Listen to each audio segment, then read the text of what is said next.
ഒരു unbreakable covenant ദൈവം ദാവീദുമായിട്ട് ഉണ്ടാക്കുകയാണ്. അതിനെ അടയാളം വെക്കുന്നത് ഉപ്പാണ്. ഉപ്പിനെ മുന്നിൽ വച്ചിട്ട് ഒരു നിയമം ദാവീദുമായിട്ട് ഉണ്ടാക്കുകയാണ്, ഒരു ഉടമ്പടി ഉണ്ടാക്കുകയാണ്.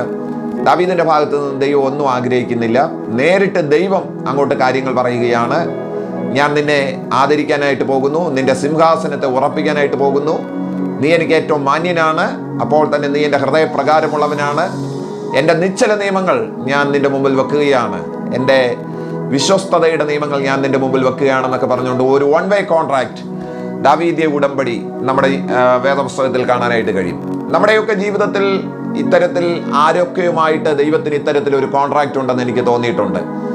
മനുഷ്യന്റെ ഭാഗത്തു നിന്ന് ദൈവം പ്രത്യേകിച്ചൊന്നും ആഗ്രഹിക്കുന്നില്ല, പക്ഷേ ആരോടൊക്കെയോ ദൈവത്തിന്റെ അസാധാരണമായിരിക്കുന്ന ഒരു വിശ്വസ്തതയുടെ കരാർ പലരുടെയും ജീവിതത്തിൽ നടക്കുന്നത് നമുക്ക് കാണാനായിട്ട് കഴിയും. ദാവീദിനെ പോലെ പലവട്ടം വഴിപിഴച്ചു പോയിട്ടും ദൈവം വെച്ച ആ കോൺട്രാക്റ്റിനെ ദൈവം ലംഘിക്കാതെ ഇന്നും അത് തുടരുന്നത് ഓർത്ത് ദൈവത്തെ സ്തുതിക്കുകയാണ്.